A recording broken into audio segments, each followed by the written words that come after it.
I normally just do poker, but today I'm going to do a show.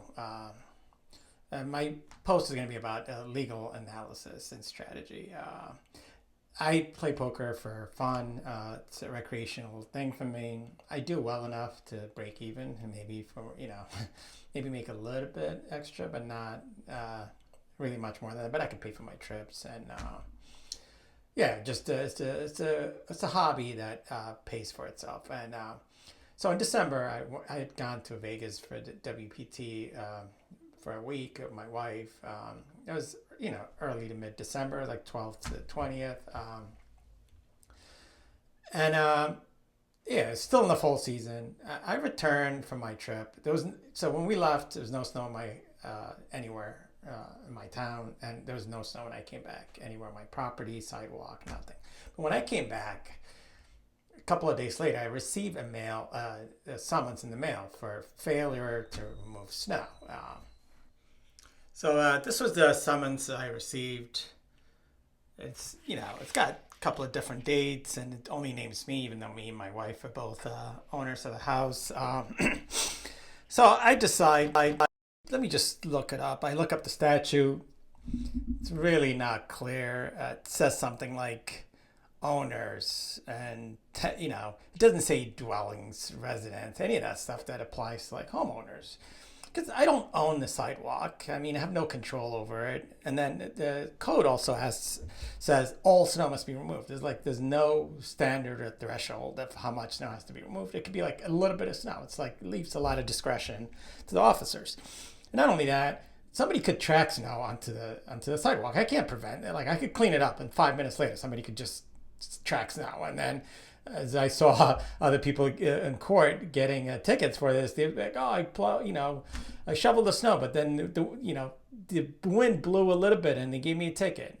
And then on top of that, it's against the law to dump snow on the street. So you have a little section between the paved sidewalk and the street where you could pile all the snow. All this stuff doesn't seem reasonable. And on top of that, I was away. There's no way I could have physically removed the snow. And then I didn't know that it had snowed. One, I'm on vacation. Two, there's no forecast. And three, it's not even winter yet. So I couldn't have asked somebody to shovel it for me. So I knew right away, yeah, there's no notice. I didn't know that the duty to shovel snow, even if I had to do it, even if I was legally required to do it, it hadn't arisen, because there's no way I would have known factually or constructively. That's legally described. Like a reasonable person should have known that there was snow and that it needed to be removed. There's no way I could have known. There's no forecast, and not winter yet. So I pull up an article. I do a search, Google search. There's an article in the Montclair local that said, "Oh, the surprise storm that showed up." Said Montclair woke up to a wintry surprise. And Google AI says caught everyone by surprise, including forecasters. It was a fast-moving storm that just dumped some snow and left. Almost 60 degrees a few days later, anyway. So it had all melted away. So on the back, it's like $100, or call a number on the back to schedule a hearing. So and let me just call them and clear this up quickly. The person on the other end can be. Don't want to hear anything. You're like, yeah, you have a case to make. You make it to the prosecutor. I'm not listening. I'm here just to schedule a date. So I'm already thinking like, this is a pain in the neck. It's not cost effective for me. I make the hours it takes you to fight this. It's not worth it. But at this point, they pretty much ruined my vacation, because I come back to this ticket that's completely undeserved. So I decided, you know what? I'm going to go plead not guilty. They're going to have to prove their case anyway, because, as a defendant against the state, the local government, you don't have to say anything. They have to prove everything. So all right, I'll go. But, I'll be reasonable. I'll explain to the prosecutor that there's no notice, actual constructive. This thing goes forward. I'm going to win anyway. It's not reasonable. This is not a reasonable thing to do. They're just trying to, just push people around, because they can't have unlimited resources. So, I'm dressed appropriately. I'm wearing a nice suit.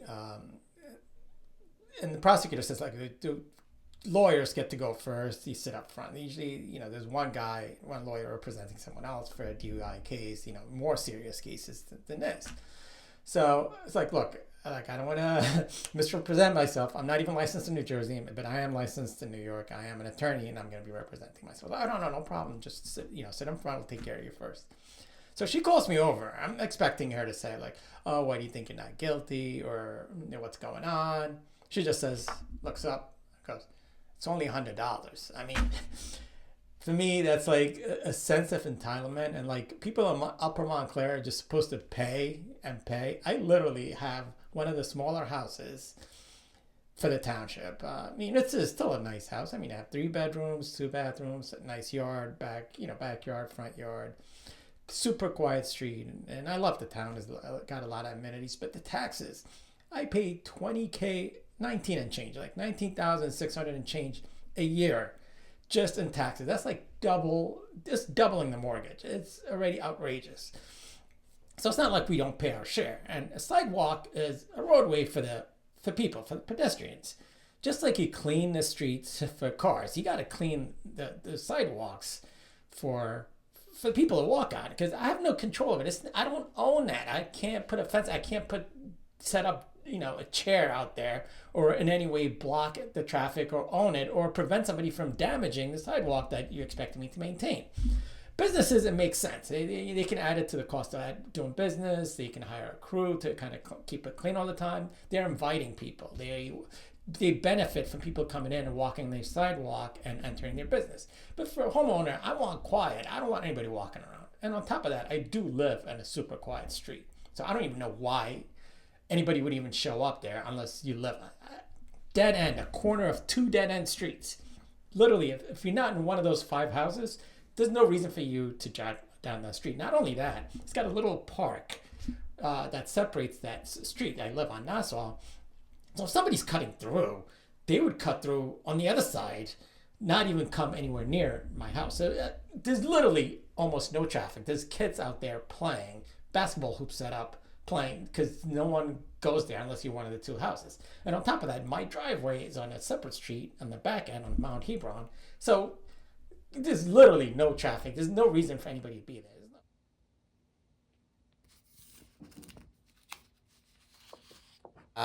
I end up having a second schedule. So I start doing research, and I pull up case after case after case, pretty much saying that New Jersey common law, your owner, you have an abutting sidewalk, you're not responsible for maintaining it because it's a public road. And then the case law starts, from England, from way back in the day, where they decided that the townships or the town, whatever, is responsible for a public roadway, and that owners of property are not responsible.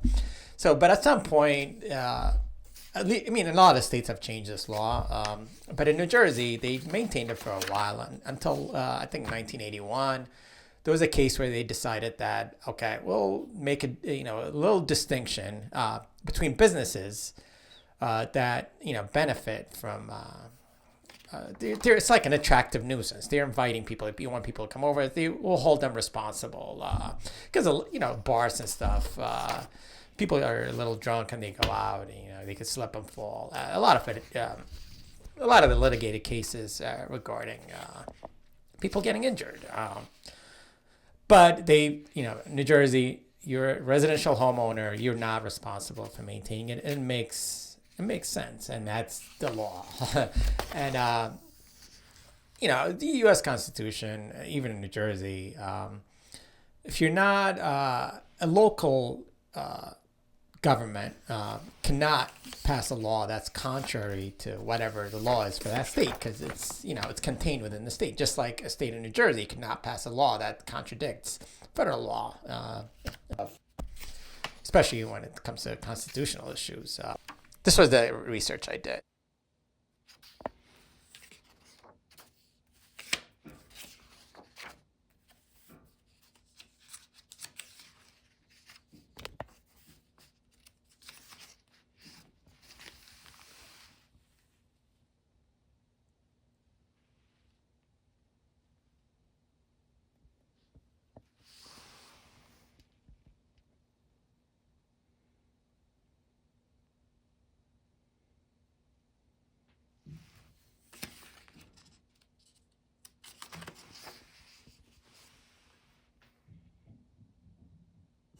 So I did a lot of work on this, but it was interesting. And I normally don't go to court for trials, but I might change my mind now.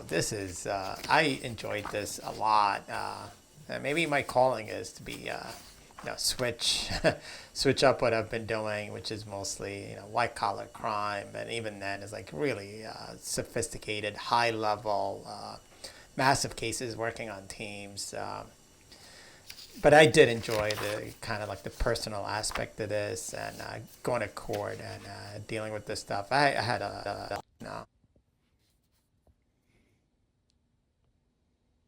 and this is the brief I ended up filing that for some reason, well, I know the reason. Prosecutor never responded to, because it was a very, very well tight case I made. My wife is also a lawyer. She would read it. I mean, I would draft a paragraph or a section, and she would read it over for me, just make sure it's clear. And a few of the sections had to go back and just clarify, especially the section about supremacy clause. Which states that a lower body of government is like a hierarchy established, and a lower part of like a local government, like Montclair, cannot pass a law that's contradictory to the state law, because and this is a little bit trickier because we're dealing with common law as opposed to a state statute, but there's no state statute, so the common law is just as good as the statute, and a local government cannot pass a law. And I had to make an argument that the state had given local governments, ability to regulate things, but it also says that you can't pass laws that's contrary to this laws of the state or the laws of the United States, right? So you can't pass a law that's contrary to New Jersey or the United States in general. And so making that argument, like a couple of paragraphs, and making it super clear, supporting it with case law, took a little bit of wordsmithing, and but I was I was happy with the way the brief turned out, and doing this in a few days was good too. And of course, they didn't respond to this because they know they can't. They had no answer to this, and they want to keep. And it's probably a sensitive case for them, because some other townships may be doing something similar, which I'm sure they are, but not every township is doing this, because most of them follow the rules. Now, there could be an exception for, like, if you needed to sell your house and you wanted, like, certificate of occupancy, and you're asking the town for permits, they may require that, the sidewalks are in perfect good shape for, safety reasons or whatever, without dealing with the fact that you have no duty to maintain, because you're asking the township for something. So there could be that exception too. And then I ended up submitting a few articles about the dangers of shoveling snow for middle-aged people, and I submitted also an article that showed demographic stats about home ownership in Upper Montclair, where everybody's middle-aged or older. So medical American Heart Association and doctors recommend that people our age, middle-aged people, not shovel snow in cold conditions, because it leads to heart attacks and it's dangerous. Once I did that, I think they realized they really had no leg to stand on, and I believe that they folded. I wanted a ruling on this, but what are you going to do? A win is a win.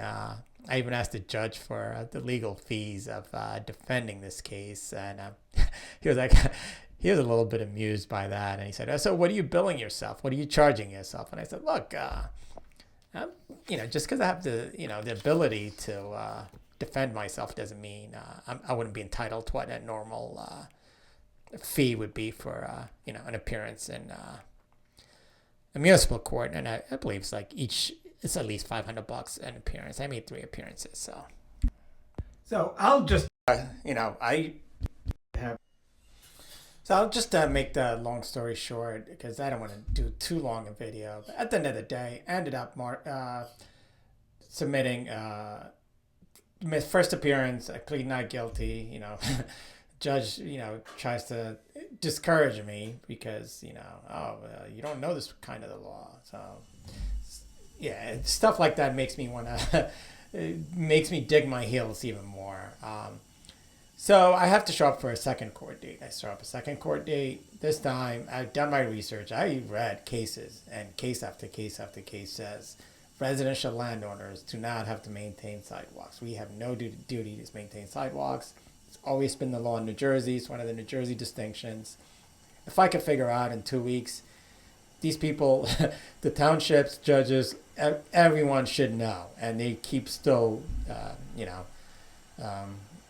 trying to extort some cash from the public. So anyway, I bring that up.